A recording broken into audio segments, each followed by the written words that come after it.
하나님 말씀 봅니다. 하나님 말씀 고린도전서 13장 1절에서 3절까지 보겠습니다.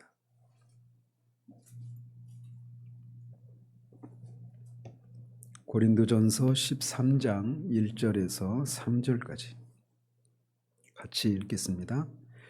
내가 사람의 방언과 천사의 말을 할지라도 사랑이 없으면 소리나는 구리와 울리는 꽹과리가 되고, 내가 예언하는 능력이 있어 모든 비밀과 모든 지식을 알고 또 산을 옮길 만한 모든 믿음이 있을지라도 사랑이 없으면 내가 아무것도 아니요, 내가 내게 있는 모든 것으로 구제하고 또 내 몸을 불사르게 내줄지라도 사랑이 없으면 내게 아무 유익이 없느니라.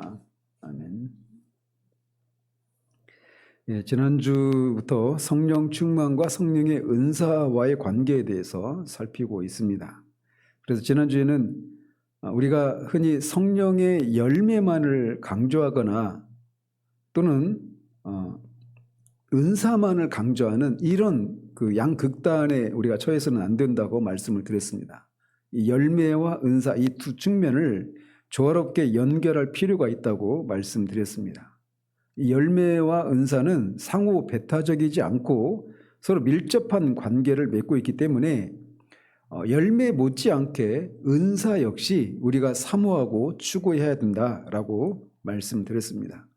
그래서 은사를 사모하고 추구해야 되는데, 은사를 추구하는 방식에 있어서 더 큰 바른 길이 있다라는 것이에요. 그리고 그 바른 길이 뭐냐? 사랑을 따라 추구하는 것이 그 은사를 향한 바른 추구다라고 하는 것을 지난주에 말씀을 드렸습니다. 자, 그러면서 12장 31절에서 더 큰 은사를 사모하라라고 하면서 이제 13장에서 사랑에 대해서 다루고 있습니다. 그래서 우리가 자칫 이 사랑이 방언이나 예언이나 다른 은사들보다 더 큰 은사다 이렇게 생각하기 쉬운데 그게 아니라고 말씀을 드렸습니다. 이런 방언이나 다른 은사들을 추구하되 사랑의 길을 따라서 추구해야 된다라고 하는 것을 말하는 것이라고 말씀드렸어요. 그러면서 사도는 오늘 본문을 언급을 합니다. 그런데 이제 이 구절 역시 우리가 오해를 하고 있는 구절 중에 하나입니다. 그래서 마치 이 구절을 언뜻 보면 자칫 사랑이 없는 은사 활용은 아무 소용이 없다라고 말하는 것처럼 그렇게 우리에게 들리고 있단 말이에요. 그래서 여러분이 그 복음송가 중에 사랑의 송가라고 하는 게 있죠. 그러니까 내게 뭐죠? 그 사랑의 송가 아시죠? 그 가사 중에 보면 하나님의 말씀을 전한다 해도 그 무슨 소용이 있나? 사랑 없으면 아무것도 아니요. 이런 가사가 있죠. 그러니까 이런 가사도 이 고린도전서 13장 이 오늘 본문에 대한 오해에서 나온 잘못된 가사입니다. 근데 우리 모르고 막 불렀죠. 근데 이 가사가 하나님 말씀을 전한다 해도 그 무슨 소용이 있나? 사랑 없으면 아무것도 아닙니다 라고 하는 이런 가사가 이 고린도전서 오늘 본문이 13장 1절에서 3절까지의 의미를 잘 전달하고 있는 것처럼 보이지만 사실은 사도의 의도를 심각하게 왜곡하고 있는 잘못된 가사라는 거예요. 이 구절에서 바울은 사랑이 없으면 모든 은사가 무용지물에 불과하다 이렇게 말하고 있는 것처럼 그 사랑의 송가가 우리에게 말해주고 있지만 사실은 바울의 의도는 그게 아니라는 겁니다. 아마 여러분도 그게 아니었어요? 이렇게 들을 수도 있어요. 다 그렇게 생각하니까. 근데 본문을 우리가 주의 깊게 살펴보면 사랑이 없는 은사의 그 은사, 그러니까 사랑이 없으면 아무것도 아닙니다 이렇게 말할 때 이 은사의 무용성이 어느 정도 제한적으로 규정하고 있다라고 하는 것을 우리가 발견할 수 있습니다. 그러니까 모든 경우에 아무것도 아니다 이렇게 말하고 있는 게 아니라는 거예요.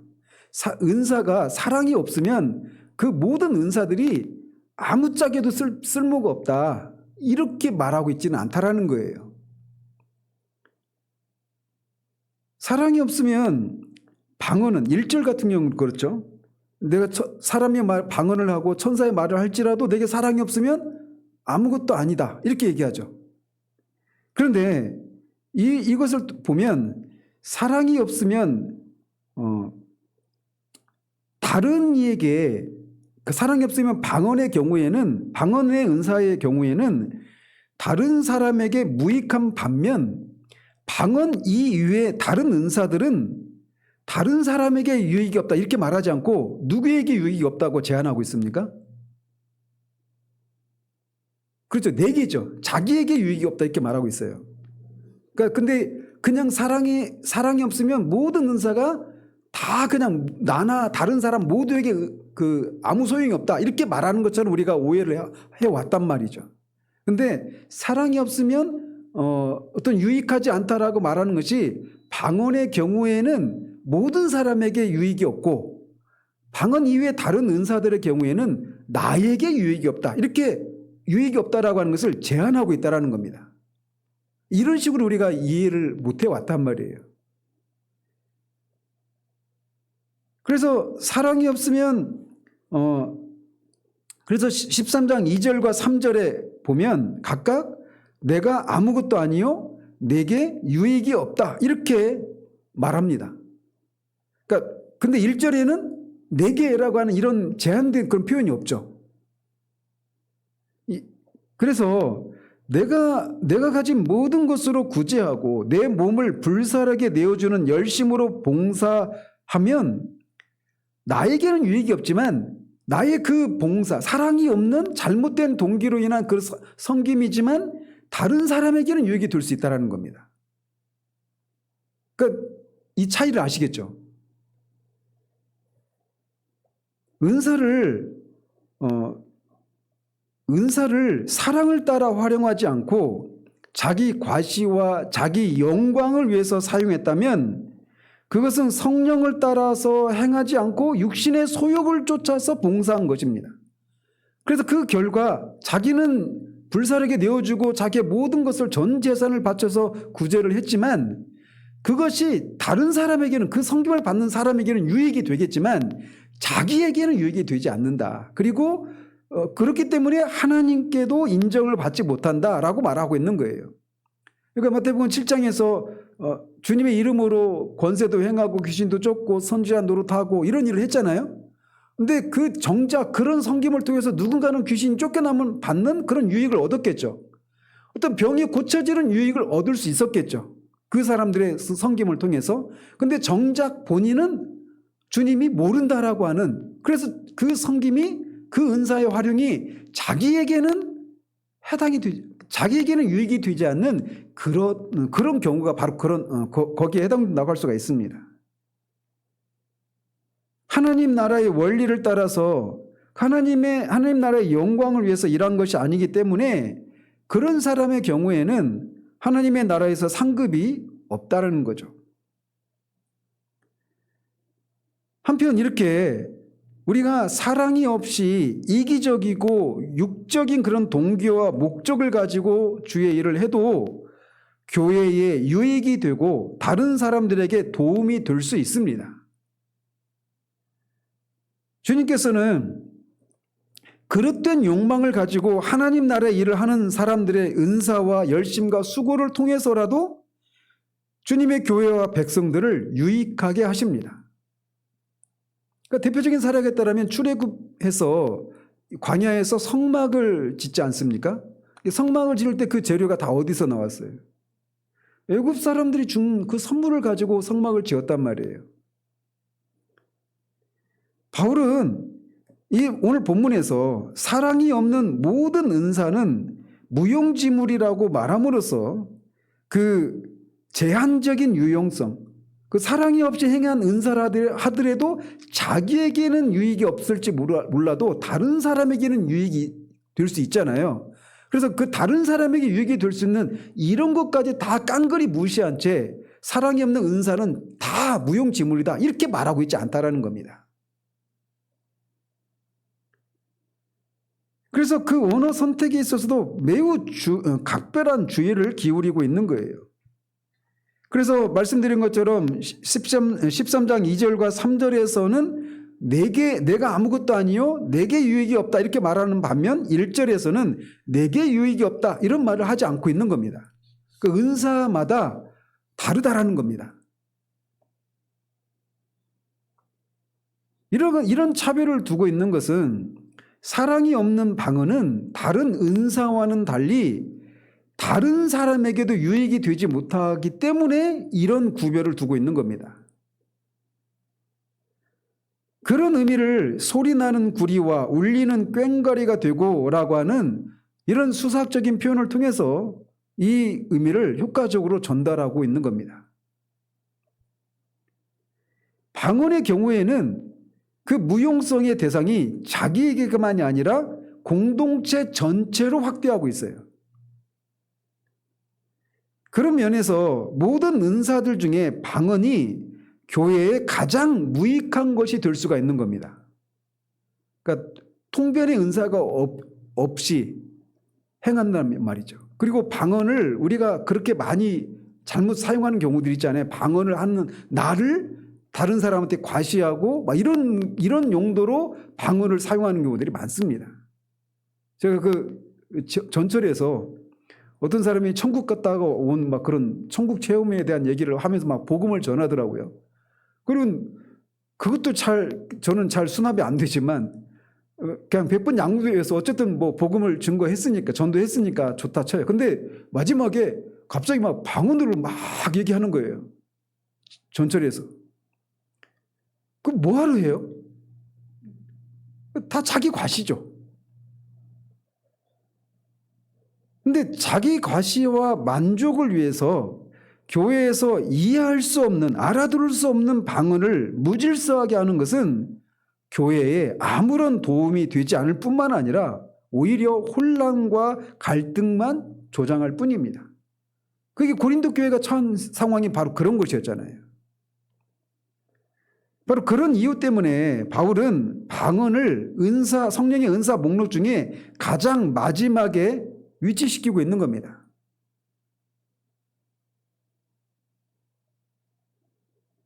방언이 잘못 사용되는 문제를 매우 길게 다루고 있죠. 다른 은사에 비해서 말이에요. 자, 이런 바울의 관점에서 볼 때 오직 방언에 국한해서만 사랑이 없이는 은사가 교회의 무용지물이라고 하는 말이 어느 정도 적용될 수 있는 겁니다. 그래서 앞에서 언급한 사랑의 송가의 가사는 바로 이 점을 간과하고 있는 거예요. 그래서 하나님의 말씀을 전한다 해도 내게 사랑이 없으면 아무것도 아니요 이렇게 말하는데 그렇지 않다라는 거죠. 하나님 말씀을 전하는 것이 아무 소용이 없는 것이 아니란 말입니다. 비록 사랑의 동기와 사랑의 자세로 하나님의 말씀을 전하는 것이 마땅하고 그렇게 해야 되지만 그런 사랑이 결여되어 있을지라도 복음 전하는 일 자체는 매우 중요한 일이고 다른 많은 사람들에게 큰 유익이 된단 말이에요. 제가 전에 그 김남주 목사님 그 설교 요약 가운데서 이것과 관련된 그런 얘기가 있습니다. 그래서 어떤 사람이 그 복음을 전도를 하려고 하는데 믿지 않는 사람을 이웃 할머니를 전도하려고 하는데 그 전도하기 위해서 막 사랑으로 막 섬기고 오랜 세월을 걸쳐서 막 먹을 것도 갖다 드리고 이런저런 모양으로 막 섬겼어요. 막 정말 한 번만이라도 우리 교회 와서 말씀을 들어보라고. 그렇게 해도 안 나오던 할머니가 어떤 사람이 아주 막 무심하게 예수 믿으라고. 안 믿을 거냐고. 안 믿고 그럼 지옥 가라고. 그게 무서워가지고 교회 와서 복음을 듣고 회심했던 이런 사례를 얘기를 해 주시더라고요. 그 마침 두 번째 사례의 경우는 사랑이 없이 했잖아요. 그런데도 그게 그 할머니한테는 유익이 된단 말이에요. 물론 사랑으로 해야 돼요. 여러분이 그렇게 하면 안 됩니다. 그러니까 하나님의 말씀을 전해도 사랑이 없으면 아무것도 아니다. 이렇게 그냥 도매구보로 사랑이 없는 모든 은사는 아무것도 아니다. 이렇게 말할 수가 없다라는 말이에요. 나한테는 유익이 없을지 모르지만 누군가에게는 그 은사가 사랑이 없는 은사라 하더라도 누군가에게는 그게 소용이 있고 유익한 것이 될 수 있단 말이죠. 근데 이 사랑의 송가나 이런 것을 통해서 우리가 또 이 일반적으로 이 본문이 말하고 있는 것이 사랑이 없는 은사는 다 싸그리 다 아무런 소용이 없다 이렇게 말하고 있다 이렇게 생각하는데 그게 아니라는 거예요. 그래서 바울은 빌립보서에서 자신이 감옥에 있는데 자신을 힘들게 하려고 어떤 사람들은 순전하지 못한 그런 동기로 복음을 막 전하는 그런 사례가 있다고 그랬잖아요. 그런데도 사도 바울은 태도는 어땠어요? 뭐 이런 동기로 선한 동기로 하든 순전하지 못한 동기로 하든 어쨌든 전파되는 것이 그리스도니까 나는 그것으로 기뻐한다 이렇게 말을 하잖아요. 사랑이 없는 복음 전파였어요. 사도를 괴롭게 하려고 그렇게 한 그런 철저히 사랑이라고 하는 동기가 결여된 그런 복음 전파였지만 그것을 통해서 어쨌든 그리스도가 전파되는 것을 인해서 사도는 기뻐했단 말이에요. 하나님은 진실하지 못한 복음 사역자를 사용하셔서도 다른 사람을 구원하시고 그를 유익하게 하실 수 있는 분이십니다. 그래서 흔히들 그런 표현 하잖아요. 나귀의 입을 열어서라도 말씀하시는 하나님. 나귀는 도덕적이지도 않죠. 사랑이라고 하는 것도 없죠. 그럼에도 불구하고 잘못된 길을 향해 가는 발람 선지자를 향해서 하나님의 말씀을 전하는 일을 하는 거예요. 저는 그런 면에서 굉장히 거기에서 위로를 받습니다. 어쨌든 그럼에도 불구하고 남에게 전파한 후에 자신은 하나님께 인정받지 못하고 버림받을 수 있는 거예요. 자, 그런 의미에서 다른 사람들에게는 유익이 되지만 나에게는 무익하다라는 것입니다. 그렇기 때문에 사랑의 송가는 가사가 바뀌어야 되는 거예요. 하나님의 말씀을 전한다 해도 나에게는 무슨 소용이 있는가 이렇게 바뀌어야 되는 거죠. 아시겠죠? 나중에 부를 때 좀 가사가 길어서 부르기 힘들겠죠? 어쨌든 우리가 알고는 부릅시다. 부를 기회가 있을지 모르겠지만 어쨌든 그 가사에는 나에게는 이라고 하는 문구가 들어가야 되는 거죠. 그래서 그 어휘가 빠진 사랑의 송가는 이 13장에서의 바울의 메시지를 왜곡시키고 있는 겁니다. 복음 전파나 가르침, 봉사도 사랑이 없으면 아무 소용과 아무 유익이 없다 이렇게 오해하게 만들기 때문에 이런 얘기를 하는 거예요. 그러나 그것은 바울이 여기서 가르치고 있는 것이 아닙니다. 바울은 오직 방언만이 사랑이 없이 사용될 때 교회에 아무 소용이 없는 것이라고 말하고 있을 뿐이에요. 그렇지만 그 이외의 다른 은사들은 그것이 비록 사랑으로 사용되지 않을지라도 다른 사람들에게는 유익이 되는 가능성을 인정하고 있습니다. 물론 그런 경우에 자신에게는 무익하다라고 하는 것을 지적하면서 말이에요. 그래서 우리가 사랑이 없이 그런 다른 은사를 활용하면 교회 갈등과 분열을 조장하니까 항상 사랑의 길을 따라서 그 은사를 활용해야 됩니다. 그러나 설령 그런 방법을 따라 은사를 활용하지 않아도 나한테는 유익이 없을지 모르지만 다른 사람에게는 유익이 있다라고 하는 이것이 사도의 가르침인 거예요. 자, 그러면서 아이러니하게도 바울은 오늘 본문에서 이 자기 사랑의 중요성을 간접적인 방식으로 강조하고 있습니다. 여기 13장은 그야말로 사랑장이잖아요. 근데 사랑장이라고 할 때 이거는 다른 사람을 향한 신적인 무조건적인 사랑, 아가페 사랑을 노래하고 있는 장이다. 이렇게 우리가 알고 있잖아요. 그러니까 이 아가페 사랑을 노래하고 있는 사랑장에서 자기 사랑이 끼어들 자리가 없을 것처럼 생각되잖아요. 그런데 아이러니하게도 이 사랑장에서 아가페 사랑을 노래하고 있는 이 사랑장에서 자기 사랑의 중요성을 간접적인 방식으로 전제하고 있단 말이에요. 어떤 것을 토의할 수 있습니까? 내가 아무것도 아니요. 또 내게 아무 유익이 없느니라. 이 굉장히 사도의 의도는 뭐예요? 내가 아무것도 아니기를 바라는 거죠. 그죠? 내가 아무것도 아니어야 하는데 사랑이 없이 이 은사를 은사를 활용했기 때문에 내가 아무것도 아니게 되는 거예요. 그거를 그냥 받아들이는 입장이 아니죠. 그죠?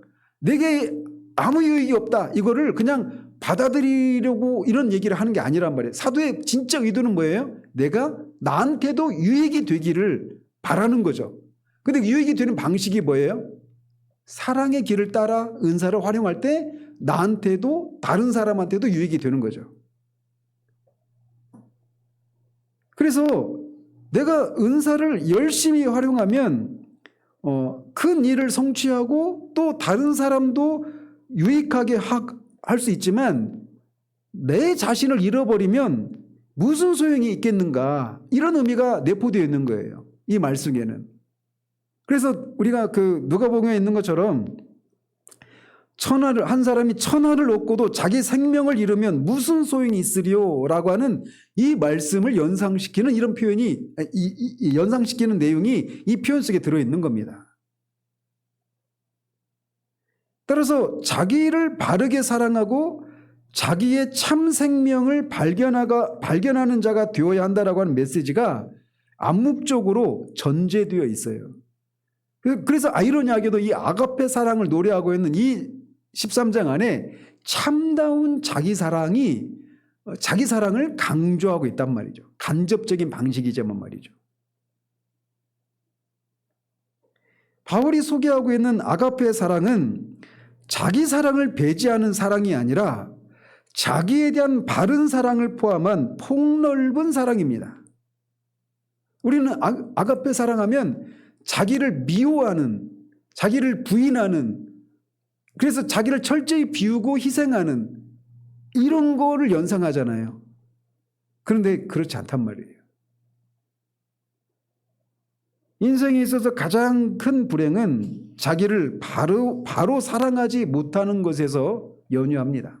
우리가 십자가에 대해서 배웠던 것처럼 십자가 아래서 우리는 자기 자신을 부정하고 한쪽에서는 자기를 긍정하는 이 두 가지가 같이 공존한다고 그랬죠. 우리는 하나님의 아들이 오셔서 우리를 구원해 주시는 일이 아니면 아무런 소망이 없을 정도로 우리는 망가진 부패한 그런 존재예요. 그래서 그런 측면에서 우리는 철저히 자기를 부정해야 됩니다. 그런데 또 한켠에는 똑같이 그 하나님의 아들이 오셔서 우리를 위해서 대신 죽어 주실 정도로 우리는 그렇게 가치 있는 존재였다라는 거예요. 그런 측면에서는 우리는 철저히 또 자기를 긍정해야 됩니다. 그래서 십자가는 자기 부정과 자기 긍정이 만나는 장소예요. 인생에 있어서 가장 큰 불행은 자기를 바르게 사랑하지 못하는 데서 오는 겁니다. 그래서 자기 부정을 해야 되는데 그 자기 부정을 해야 되는 존재라고 하는 것을 모른 채 착각하고 자기를 사랑하는 잘못된 사랑, 또는 자기 긍정을 해야 되는데 자기가 얼마나 하나님 안에서 그리스도를 통해서 얼마나 귀한 존재가 되었는지를 알지 못한 채 세상의 판단에 의해서 나는 이것밖에 안 되는 존재라고 말하면서 자기를 사랑하지 못하는 이 양극단은 다 잘못된 것이고 불행한 일이란 말이에요. 자기 중심적인 육신의 소욕을 따라 사는 것은 결국 자기를 불행하게 하고 자기 파멸에 이르게 합니다. 그렇지만 옛 자아를 부인하고 성령을 따라 사랑으로 행하면 오히려 자아가 새로워지고 풍요로워짐으로써 참된 자기 완성에 도달하게 됩니다. 그래서 이 자기와 관련해서 이 십자가가 말해주는 것처럼 자기 부정과 자기 긍정, 이거를 우리가 균형을 잡고 있어야 되는 거예요. 자, 이런 바울의 이 교회론적인 전망에서 성령의 열매와 은사는 항상 병행되어서 나타나는 것이 정상입니다. 성령의 은사는 결국 성령의 열매로 귀결되어야 해요. 은사를 주신 목적은 그리스도의 몸을 세우기 위함입니다. 즉 그리스도의 형상을 본받는 집합적인 성령의 열매를 맺기 위해서예요. 은사를 주신 목적이 그리스도의 몸을, 교회를 세우기 위한 거란 말이에요. 그래서 은사를 주신 목적은 교회라고 하는 집합, 이 집단이 성령의 열매를 맺는. 그래서 우리가 몇 달 전에도 성화는 교회론적인 측면에서 살펴야 된다라고 말씀드렸죠. 우리는 성화가 지극히 개인의 경건생활 위주의 성화를 강조하잖아요. 죄를 죽이고 거룩함을 실천하는 이 모든 문제를 다 개인적인 차원에서 우리가 헤아린단 말이에요. 물론 개인이 없는 집단, 교회도 존재할 수 없는 거예요. 그런데 교회가 없는 개인, 이것 역시 우리가 존재할 수 없는 거란 말이에요.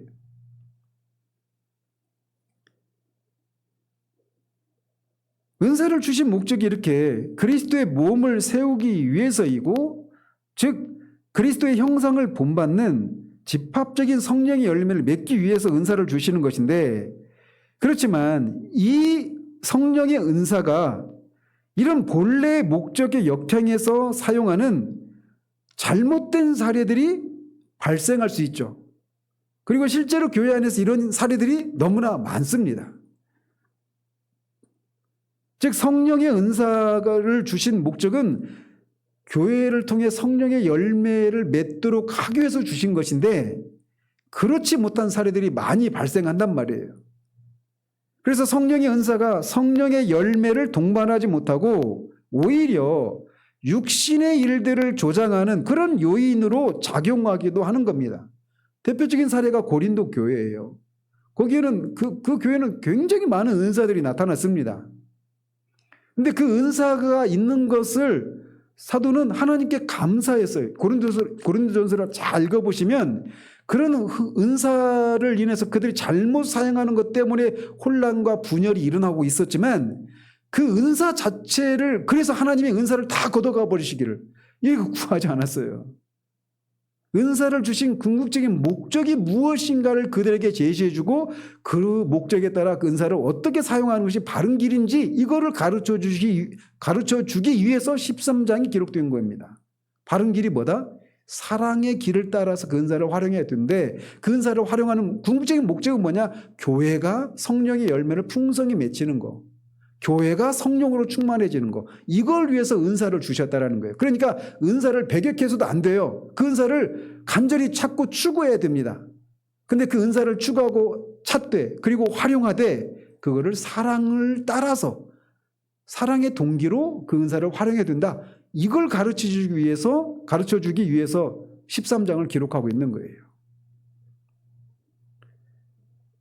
교회 안에서 은사와 열매, 은사와 윤리가 괴리되는 그런 현상이 고린도 교회를 포함해서 우리 시대에도 너무나 자주 나타나기 때문에 은사와 윤리는 서로 무관한 것처럼 생각하는 시대가 우리 시대입니다. 그죠?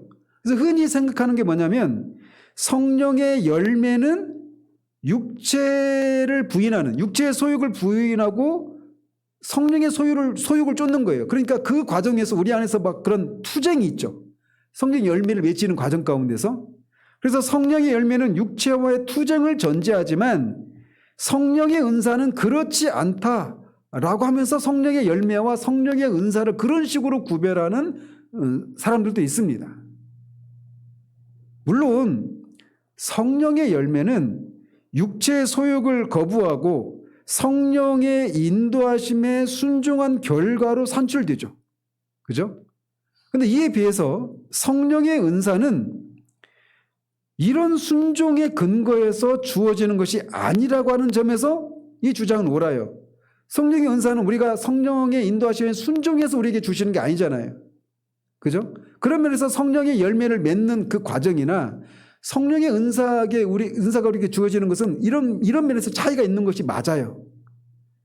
그렇지만 성령의 은사가 교회에서 구체적으로 활용될 때, 그 활용되는 과정 가운데서는 언제나 영적인 투쟁과 선택을 통해서 그 은사가 활용이 되는 겁니다.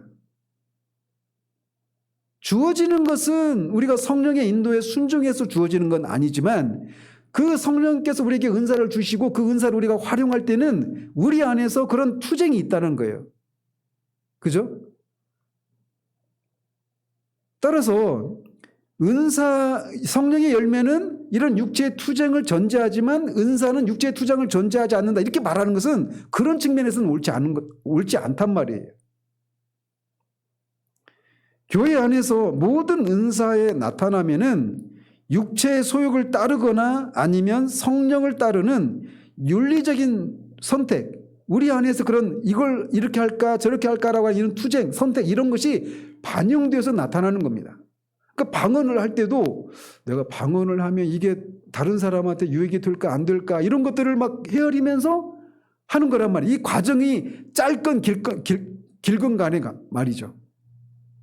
어떤 자신이 아시겠죠? 그래서 고린도 교회에 나타난 이런 은사의 이 활용하는 이 모습 속에도 육체를 따르는 잘못된 윤리적인 선택이 깔려 있었기 때문에 이런 혼란과 분열이 조장되었던 겁니다.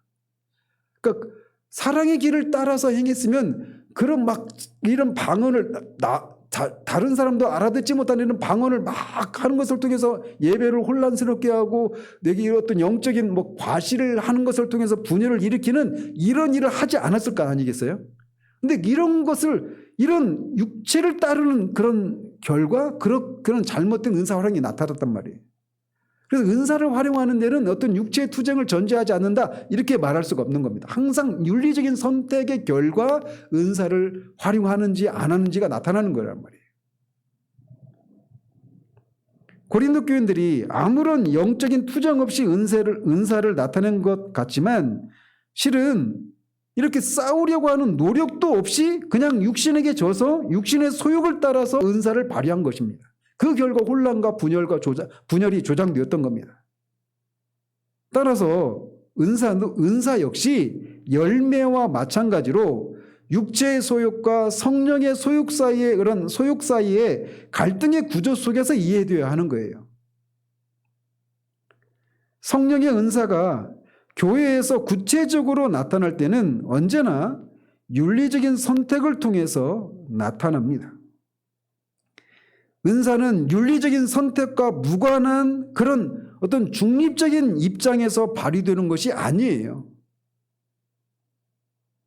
성령의 은사가 근본적으로 육체와 성령 사이의 갈등의 문맥과 분리될 수 없다라고 하는 것을 바르게 이해할 때 은사와 열매, 은사와 윤리의 어떤 긴밀한 연결성을 우리가 볼 수 있게 되는 겁니다. 고린도 교회에서처럼 은사와 열매, 은사와 윤리가 괴리되어 나타나는 것은 성령께서 하나 되게 하신 것을 나누는 인간의 부패성에서 비롯된 이런 잘못된 비정상적인 현상인 겁니다. 그러나 우리가 바르게 사용한다면 은사는 열매를 맺는데 일조를 합니다. 그래서 바울은 이런 고린도 교회 상황을 교정할 필요를 느꼈던 겁니다. 그래서 고린도전서 13장에서 사랑의 길을 제시해서 성령의 은사가 바른 윤리적인 바탕 위에서 사용되어야 한다라고 하는 것을 강조하고 있는 겁니다. 이걸 통해서 뭘 꾀하려고 하는 거냐면 은사와 열매를 재결합시키고 있는 거예요.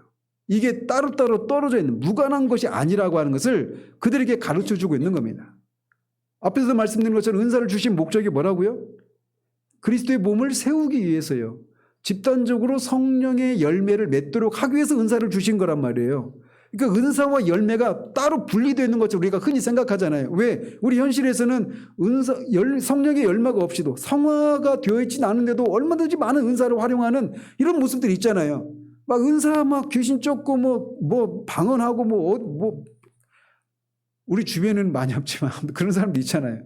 그런 사람들이 막 그런 은사를 자랑거리로 삼고 그렇게 하고 있지만 그들의 삶을 보면 정말 너무나도 기독교인의 그런 향기를 드러내지 못하는 그런 윤리의 부재, 기독교적인 윤리의 부재된 그런 모습을 우리가 많이 보니까 열매와 은사는 서로 분리되어 있는 것처럼 생각하는데 그렇지 않다라는 겁니다. 현상이 그렇다고 해서 원래도 그런 것이 아니라는 거예요.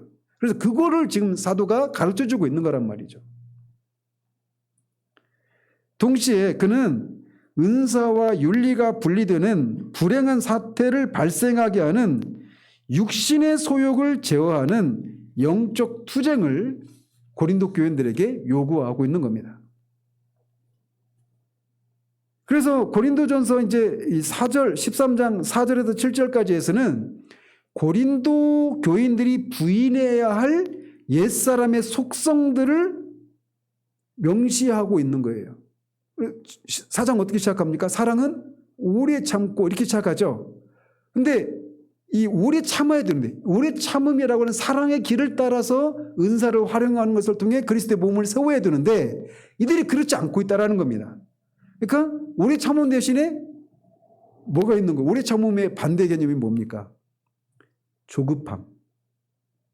그래서 그런 것들은 부인해야 된단 말이에요.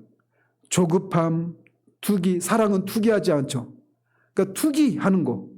그러니까 왜 그런 은사가 막 박 집사가 막 예배 중에 은사 막 방언을 하면 김 집사도 갑자기 질세라 또 여기서 막 방언하고 막 이런 일들이 뭐예요?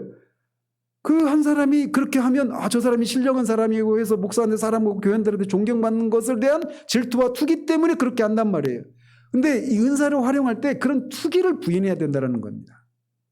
그래서 사랑은 투기하지 않는 거란 말이에요. 그래서 옛사람의 속성들을 부인하는 방식으로 은사를 활용해라 이렇게 말하면서 사랑의 길을 따르는 그 성품이 무엇인가, 사랑의 특징이 무엇인가를 이렇게 열거해 주고 있단 말이에요. 그래서 부인되어야 할 옛사람의 속성들은 조급함, 투기, 교만, 자기자랑, 무례함, 자기 유익을 구하는 것, 성내는 것, 악의, 참지 못하는 것, 이런 것들을 부인해야 된다는 겁니다. 그래서 사랑은 이런 것의 정반대죠. 조급함 대신에 오래 참고, 투기하는 것 때문에 투기하지 않고, 교만한 것 때문에 교만하지 않는 것, 자기 자랑 대신에 자기 자랑 대신에 자기를 자랑하지 않는 거죠.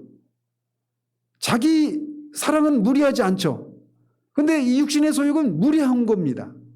그러니까 이런 것들은 옛사람의 속성들은 다 부인하도록 너희들이 은사를 활용할 때 이런 것들을 부인하는 과정을 이런 부인한 투쟁의 과정을 거쳐서 은사를 활용해라 이렇게 가르쳐주고 있는 거예요. 여기서 바울은 이 성령의 은사에 대한 논의를 이 성령과 좀 색다른 방식으로 성령과 육체 사이의 갈등의 콘텍스트로 문맥으로 끌어들이고 있다라고 하는 것을 볼 수 있습니다. 이를테면 갈라디아서 5장 16절에서 25절까지는 육체의 소욕과 성령의 소욕이 서로 막 우리 안에서 막 그렇게 서로 막 그 자기 하고자 하는 것들을 못하게 서로 싸우고 갈등하고 투쟁하고 있다고 하지 않았어요? 그래서 우리는 육체의 소욕을 따를 것이 아니라 성령의 소욕을 따라야 된다. 그러면서 육체의 일은 현저하니 하면서 음행과 호색과 쭉 열거하죠. 그리고 성령의 열매는 사랑과 희락과 화평과 이런 얘기를 열거하잖아요. 그래서 바울에 의하면 은사 활용에 있어서 옛사람과의 싸움이 가장 절실히 요구되고 또 거기서 육신과의 영적 투쟁의 구체적인 모습과 성격이 선명하게 나타난다라고 말하고 있는 거예요. 그래서 앞에서 말씀드린 것처럼 열매는 영적 투쟁이, 육체적인 투쟁이 전제되어 있지만 은사는 그렇지 않다. 이렇게 우리가 일반적으로 생각하는데 그렇지 않다라는 겁니다. 이 은사를 활용하되 이런 옛사람의 속성들을 우리 안에서 이 육체의 속이 막 일어날 때 그거를 부인하고 성령의 소욕을 따라서 사랑의 특징을 따라서 그 은사를 활용해야 된다는 겁니다. 그래서 은사를 활용할 때도 우리 안에 육체의 투쟁, 우리 육체 안에서 그런 투쟁, 영적인 투쟁이 전제되어 있다라고 하는 것을 말해주고 있는 거예요.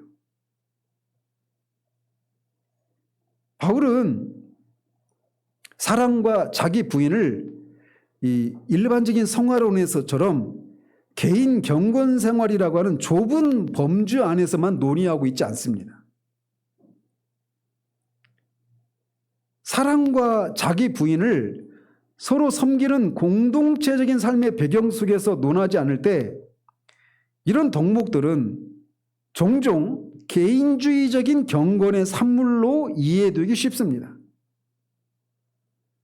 그런데 이런 품성들, 사랑, 성령의 열매가 될 수도 있고 사랑이라고는 특징이 갖고 있는 여러 가지 특징들 있잖아요. 이런 것들이 개인적인 그런 경건 생활의 산물로만 생각하기 쉬운데 그렇지 않다라는 거예요. 지금 사도가 이런 것들을 개인의 경건 생활 차원에서 다루고 있는 것이 아니라 교회라고 하는 공동체 안에서 지금 다루고 있잖아요. 그죠? 그래서 이런 품성들은 서로의 은사를 활용하는 역동적인 상호 교류와 섬김의 삶 속에서 산출되는 것이라고 하는 것을 말해주고 있는 겁니다. 자, 투기, 오래 참음 이런 거 다 어때요? 상대방 누군가가 있어야 거기에서 그 상대방을 오래 참는 거죠. 나 혼자서 오래 참는 게 아니라.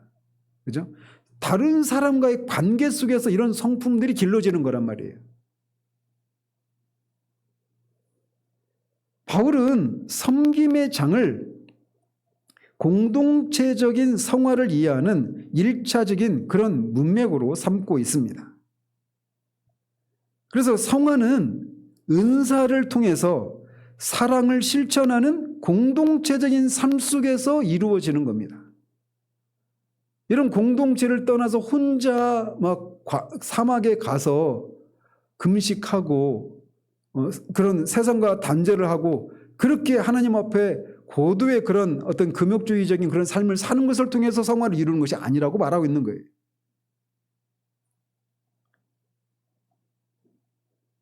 은사의 활용을 통해서 사랑이 구체적으로 실현되고 그리스도의 성품이 형성이 되는 겁니다.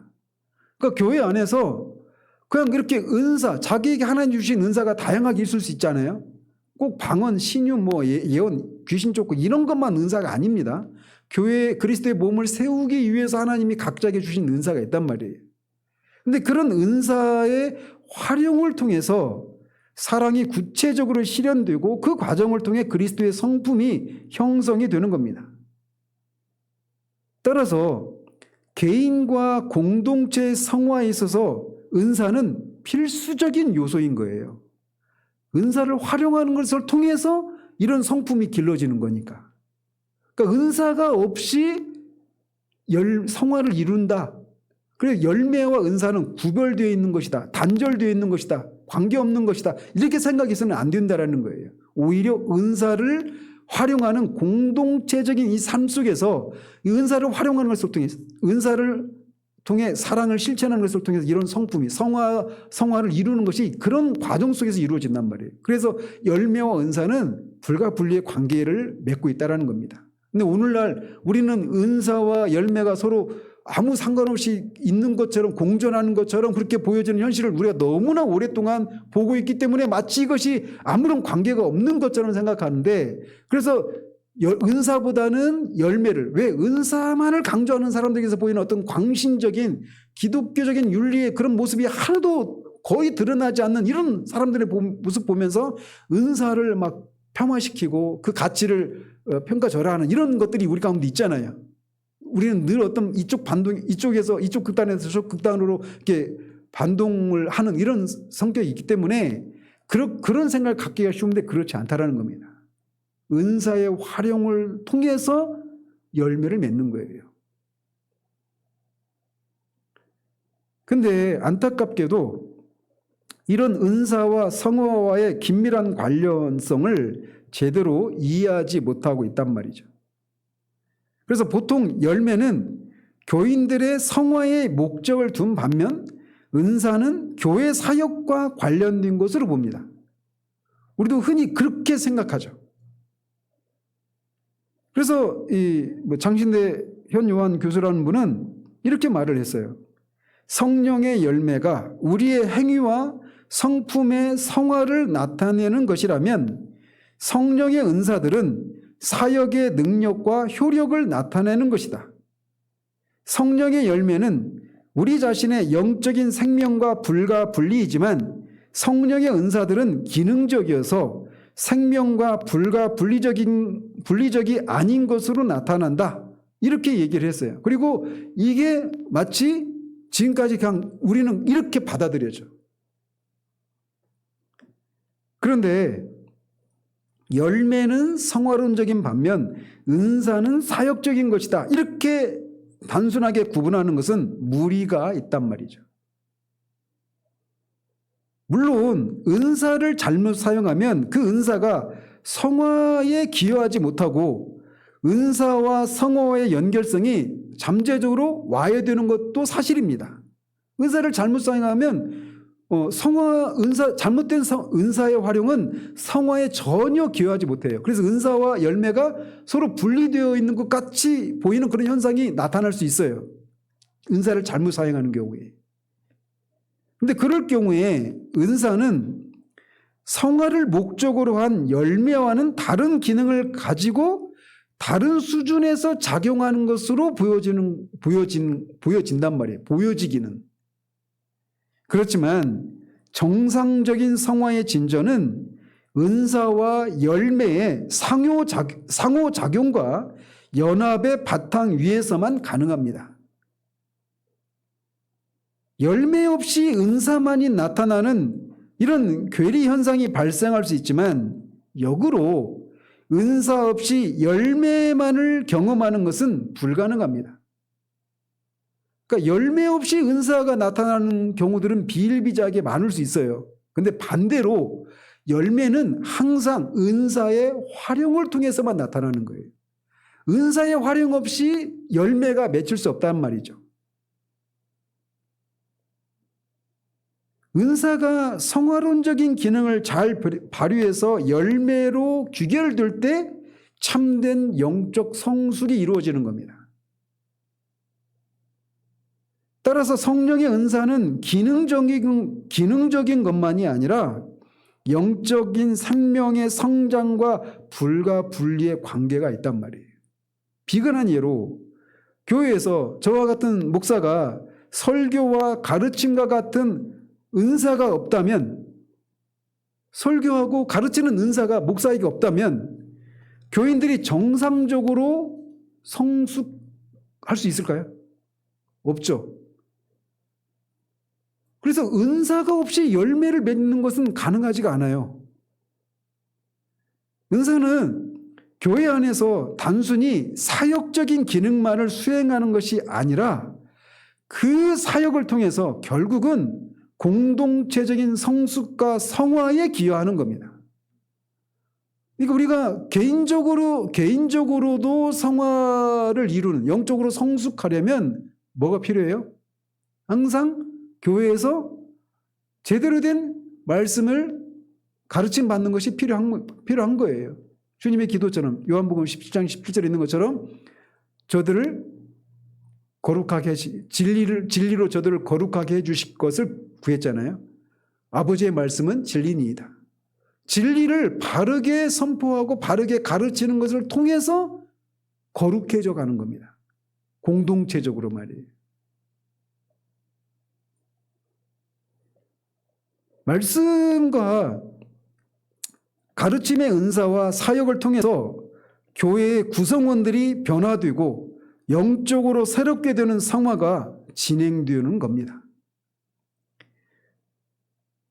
교회 안에 다양한 은사들의 역동적인 역사가 없이 진정한 성화를 기대하기 힘들어요. 저는 여러분들이 이 얘기를 하면은 여러분이 막 부담을 가지실까 봐 조심스럽긴 한데, 제가 어떻게 듣는가를 염두에 두지 말기를 바라요. 뭘 말씀드리고 싶은 거냐면, 저는 여러분들이 우리 교회에 와서 시간이 흘러가면서 여러분들이 대표 기도를 할 때 점점 자라가고 있구나. 제가 뒤에서 이제 무릎 꿇고 이렇게 기도하면서 하나님 앞에 감사합니다.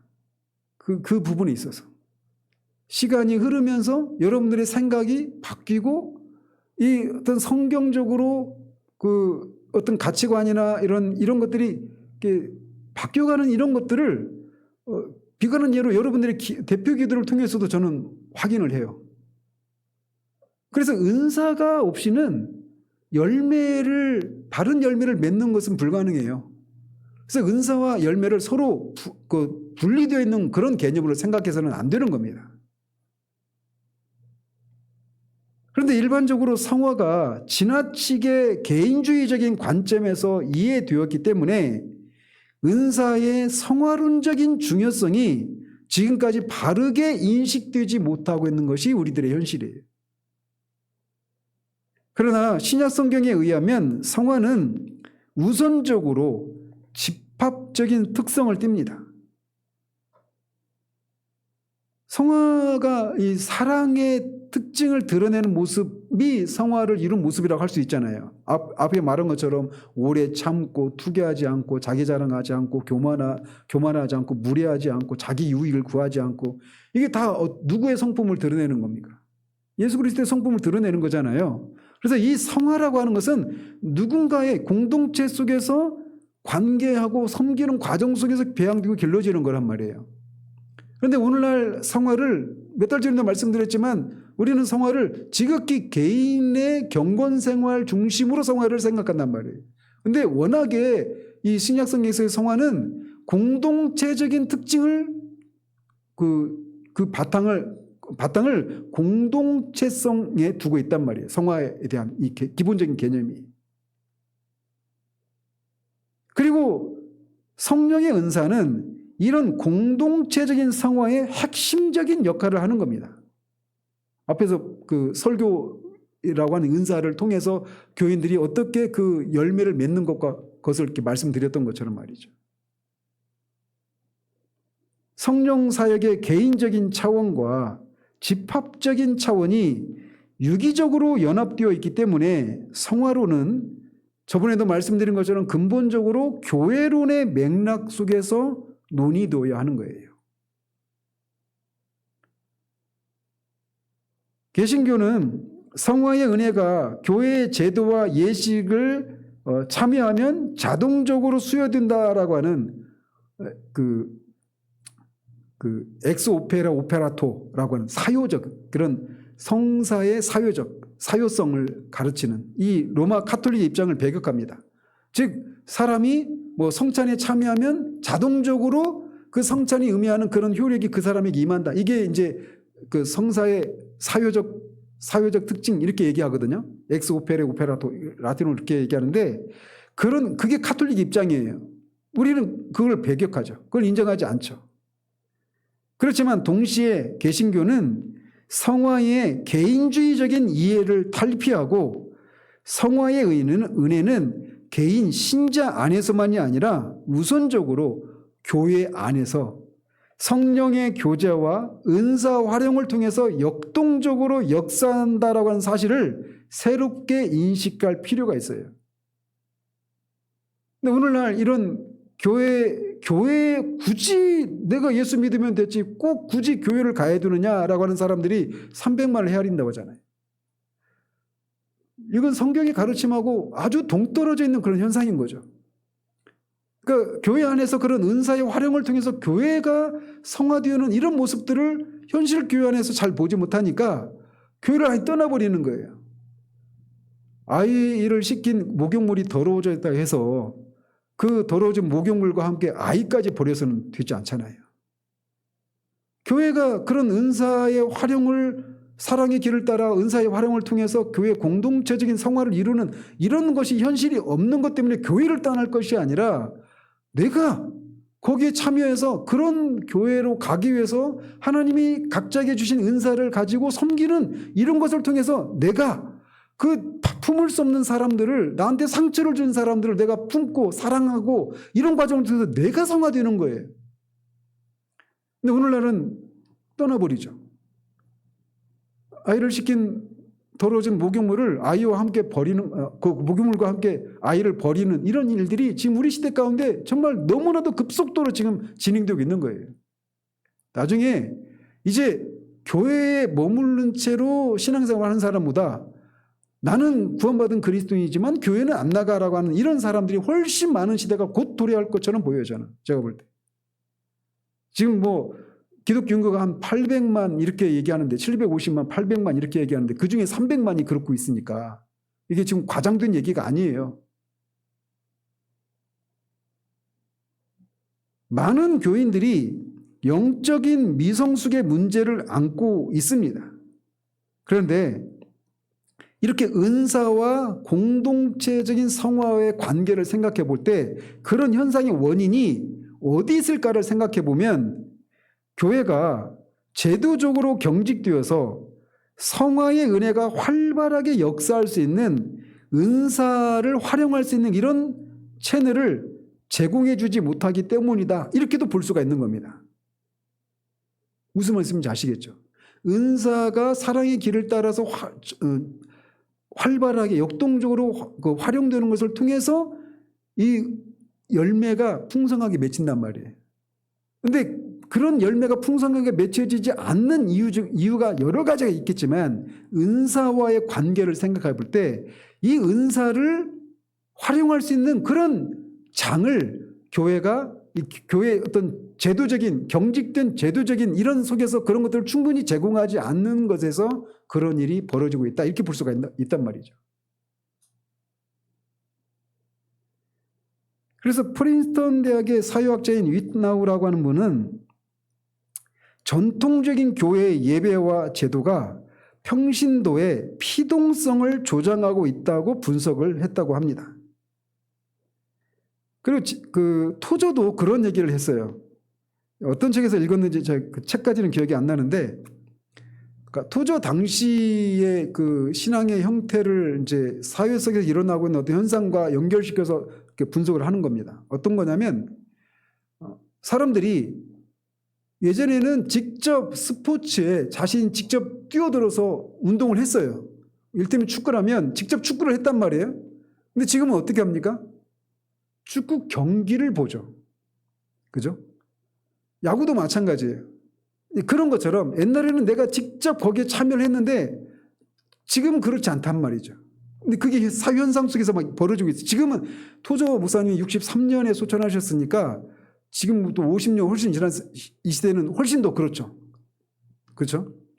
근데 그런 것처럼 그러니까 내가 주체가 되어서 그렇게 참여하는 것이 아니라 관객이 되어서 다른 사람들이 하는 것을 보는 겁니다.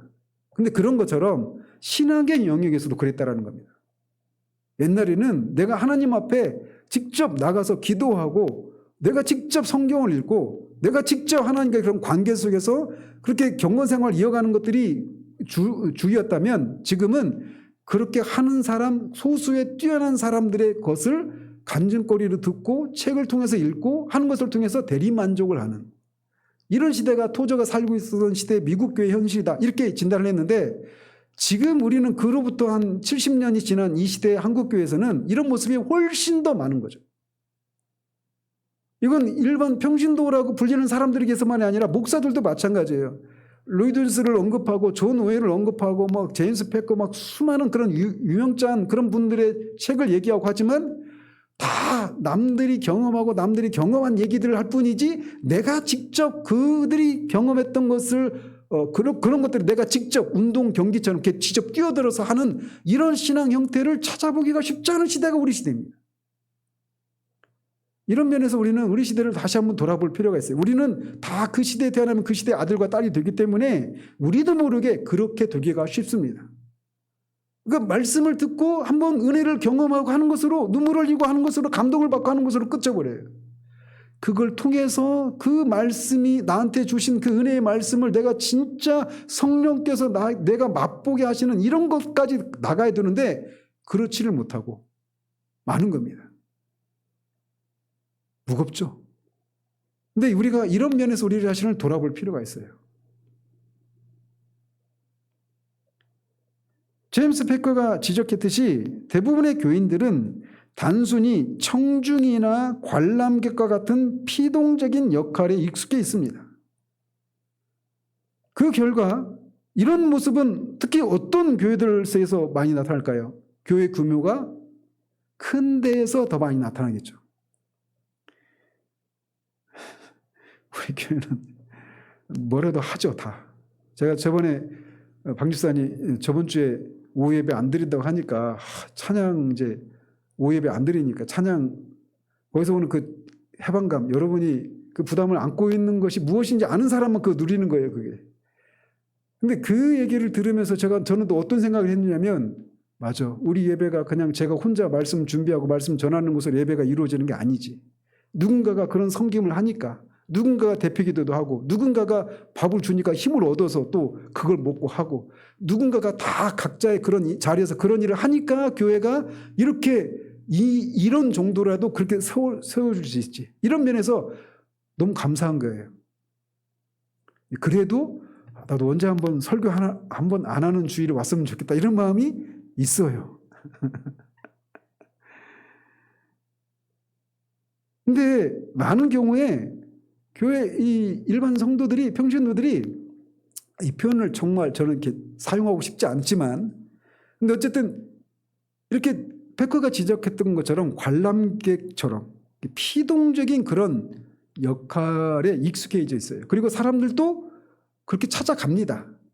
그래서 많은 익명의 그리스도인으로 그렇게 남기를 원하죠. 심지어는 옛날에는 그냥 그래서 그런 현상이 대형 교회화되는 현상 중에 하나가 바로 그런 원인 중에 하나였는데, 이제는 교회를 떠나버리는 것을 통해서, 지금은 유튜브를 통해서도 얼마든지 말씀을 듣고 나름대로의 신앙생활을 할 수 있다, 이렇게 생각하는 사람들의 모습이 그렇게 나타나는 겁니다. 물론 그들 중에는 정말 우리가 다 알 수 없는 피치 못할 이유도 있을 수 있어요. 그런데 그렇게 모두가 다 성경에서 지지하는 그런 어떤 이유로 그런 상황 가운데 있는 건 아닐 수 있다는 겁니다. 그래서 그 결과 평신도들이 가진 그런 무한한 잠재력과 다양한 은사들이 사장되어 버린 채 그리스도의 몸의 기능은 심각하게 마비되고 있습니다. 이런 면에서 개혁자들에 의한 종교개혁은 만인 제사장의 원리를 재발견했지만, 그 만인 제사장이라고 하는 이 원리가 담고 있는 어떤 깊은 함의는 아직은 이런 측면에서 보자면 개신교회 안에서 온전히 실현되지 못했다라고 하는 것을 우리가 지적하지 않을 수가 없단 말이에요. 우리는 흔히 만인 제사장의 이 원리를 어떻게 적용합니까? 우리가 사제나 교회나 이런 중보가 없이 우리가 직접적으로 예수 그리스도를 통해서 하나님께 직접 나가서 하나님과 교제를 하고 하나님 예배할 수 있다. 이게 만인 제사장의 원리잖아요. 그런데 만인 제사장의 원리를 그런 차원에서만 이해해서는 안 되는 말이에요.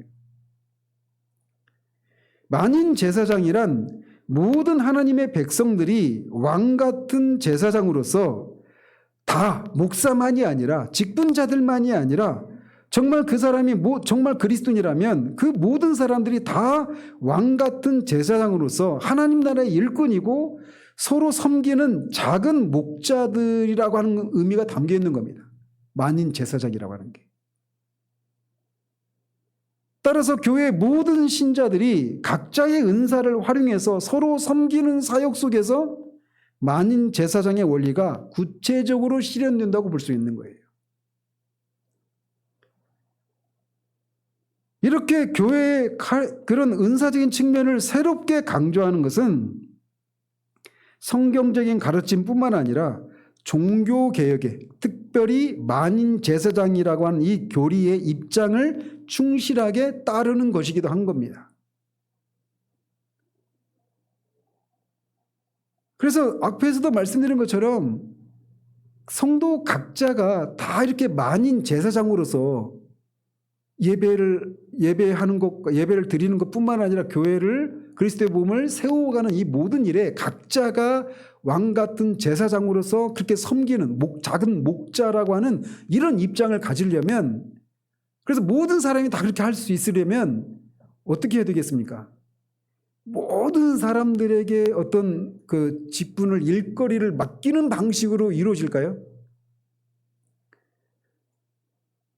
교회 사이즈가 필연적으로 대형화되어서는 안 된다고 봐요, 저는. 그런 면에서.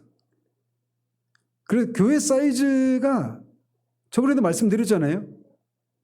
제가 가지고 있는 입장은 목사가 교인들의 영적인 상황을 알 수 있는 그런 정도의 사이즈여야 된다고 저는 생각을 해요. 그렇기 때문에 개신교는 그리스도의 몸의 지체를 이루고 있는 모든 신자들이 각자에게 주어진 은사를 개발해서 공동의 유익을 위해 올바르게 사용하도록 적극 권장해야 합니다. 그와 더불어서 은사적인 차원을 교회론의 유기적인 구성 요소로 통합하는 이런 신학적인 작업도 필요해요. 이 일을 들은 이제 신학을 하시는 분들에게 이제 주어진 임무이기도 하고요. 제가 예전에 청년 때 그 교회에 있을 때 어떤 형제가 이제 미국으로 유학을 가게 되었어요. 그리고 나서 이제 유학 가기 전 바로 직전에 이제 수련회, 여름 수련회, 가족 수련회, 거기에 이제 참석을 했다가 청년부였어요. 제가 그때 청년부 회장이었었는데, 거기서 이제 뭐 그 축복송하고 이제 뭐 기도하고 막 이렇게 보내줬어요. 근데 이제 그 친구가 그런 얘기를 하는 거예요. 자신이 교회에서 크게 뭐 어떤 뭐 섬기지도 못하고 막 그랬는데 그런 것에서는 미안함 이런 걸 막 전하더라고요. 근데 제가 그때 그런 말을 했었어요. 네가 뭐 전도사도 아니고 부역장도 아니고 뭐 목사도 아니고 뭐 청년부 어떤 임원도 아니고 그래서 어떤 구체적인 어떤 자리, 어떤 장의 입장에서 뭔가를 한 것이 없는 건 사실인데 그렇다고 해서 교회를 섬기고 하는 이런 일에 네가 아무것도 안 한 건 아니다. 피곤한 예로 너 그때 토요일 날 강단을 위한 기도 모임이 있었거든요. 그 교회에서는. 그래서 토요일 날 그 강단을 위한 기도 모임이 있었는데 거기에 꾸준히 나와서 그 자리를 채우고 그 교회를 위해서 기도하고 하는 이런 일들. 저는 그런 것이 결코 작은 일이라고 생각하지 않습니다. 아주 소수의 사람만 나왔죠. 전체 교회 사이즈에 비하면. 그런데 그런 식으로 우리는 누군가 교회를 섬긴다라고 할 때 어떤 그 고린도전서 12장 있는 것처럼 어떤 지체는 두드러진 지체가 있고 어떤 지체는 숨겨지고 가리워진 그런 연약해 보이는 이런 지체도 있잖아요. 각자가 다 각자 역할이 있잖아요. 그런 면에서 우리 한 사람 한 사람이 다 하나님의 교회를 섬기기 위해서 각자의 어떤 은사를 하나님이 다양하게 주신 겁니다. 그래서 왜 나는 이렇게 날마다 설거지 안 해? 너는 설거지도 안 해? 이것 때문에 누구 힘들어 하신 분도 계셔요. 우리 교회에서. 근데 어쨌든 그렇게만 볼 수가 없는 거예요. 그러니까 누군가는 그런 일도 하지만 그거를 준비하는 사람도 있잖아요. 또 매주마다 와서 청소하시는 분도 계시고. 그러니까 누군가가 보이지 않지만 두드러지지 않지만 누군가가 무엇을 하니까 교회가 이렇게 서가고 가고 있는 거란 말이에요. 그러니까 왜 나와 같지 않느냐, 나처럼 하지 않느냐 이런 생각을 가지면 안 되는 거예요.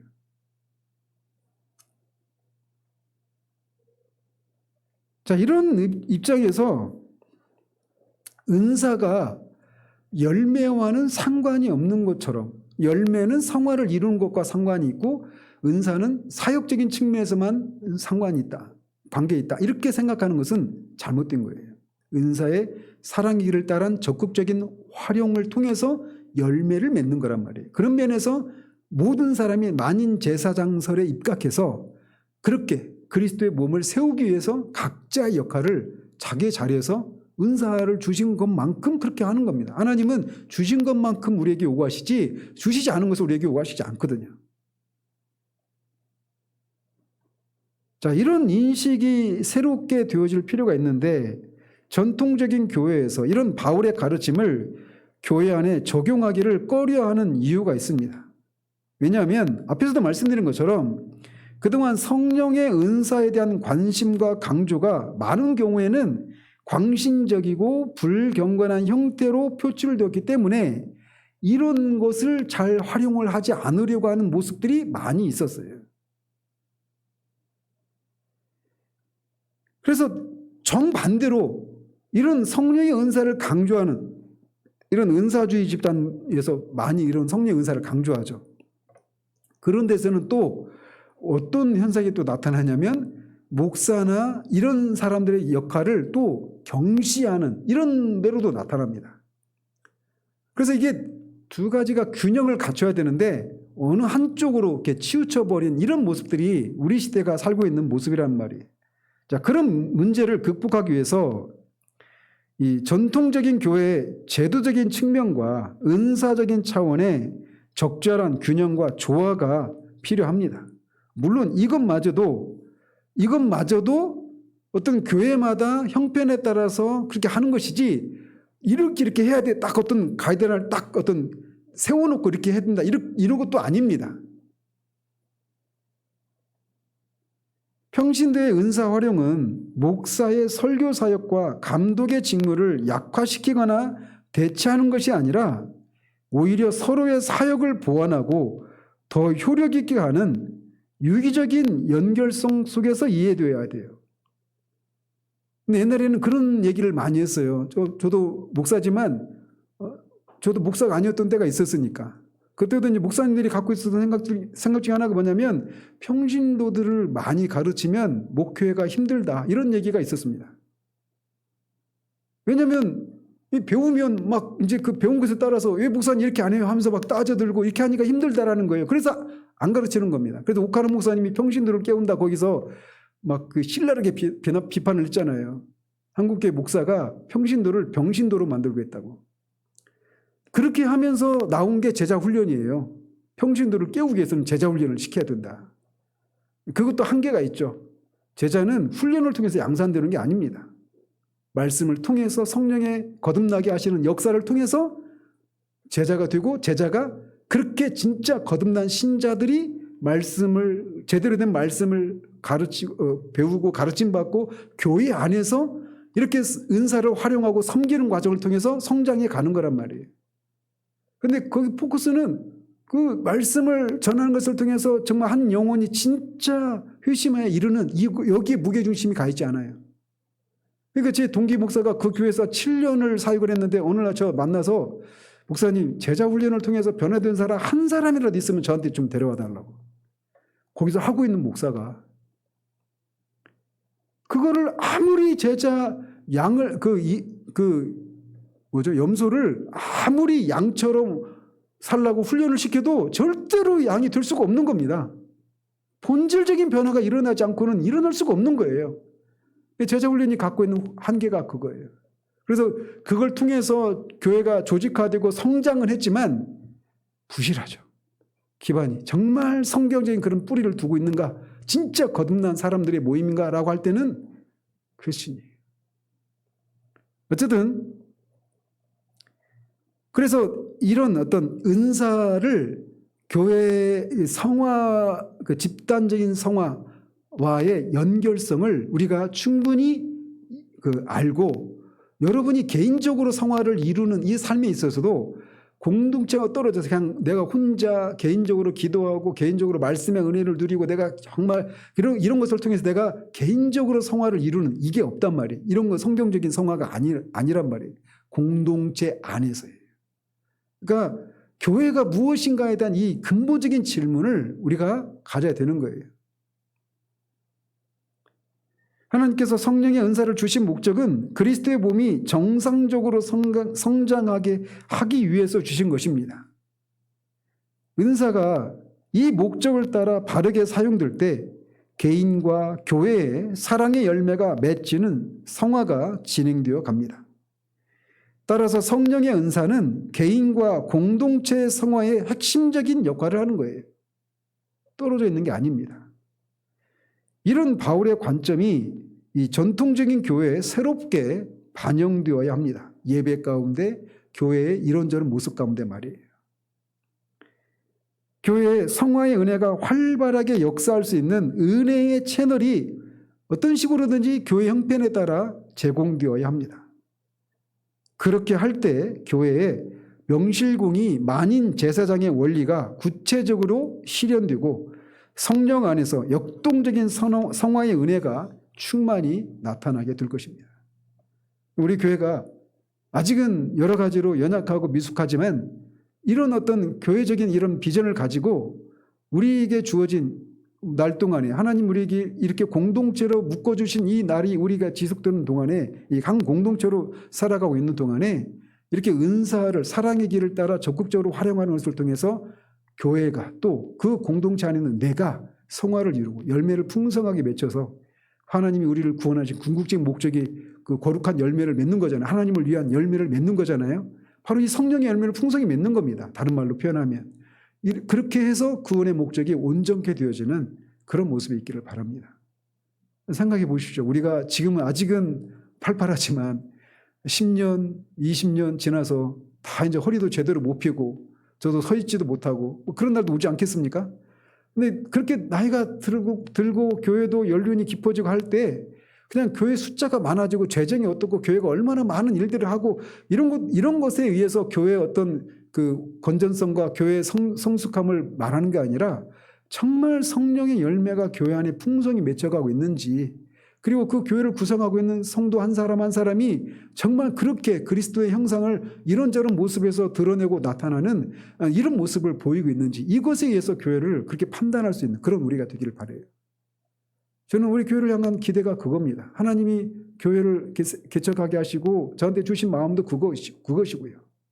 그래서 우리가 지금은 더디 가더라도 사실 저도 좀 숫자 좀 많았으면 좋겠어요. 솔직한 심정이. 근데 어쨌든 그렇지 않아도 이 속에서 우리가 적은 수가 모이기 때문에 어떤 면에서는 다른 교회에서보다도 훨씬 많은 그런 봉사와 섬김을 희생을 요구받죠. 솔직하게.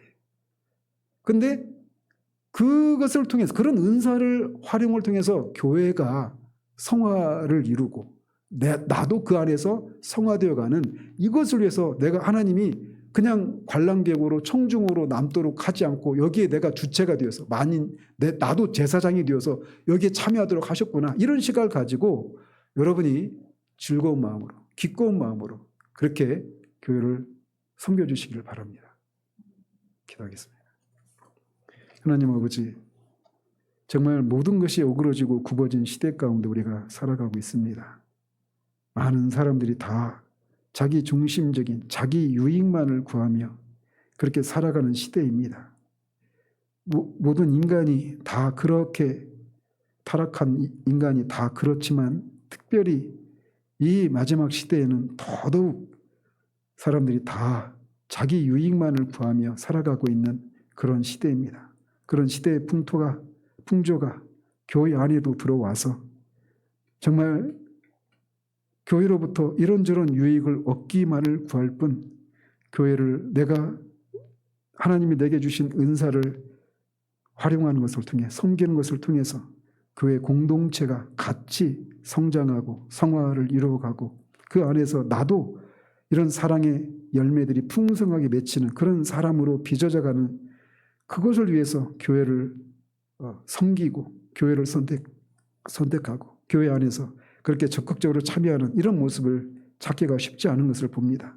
그런 열심을 내는 사람들도 들여다보면 많은 경우 그것을 통해서 교회 안에서 한 자리를 차지하고 교회에 유력한 사람이 되고 영적인 그런 영향력을 행사할 수 있는 자리에 오르기 위해서 또는 자기 만족적인 그런 차원에서 그렇게 은사를 활용하는 사례들도 참으로 정말 어렵지 않게 발견하는 시대가 우리 시대입니다.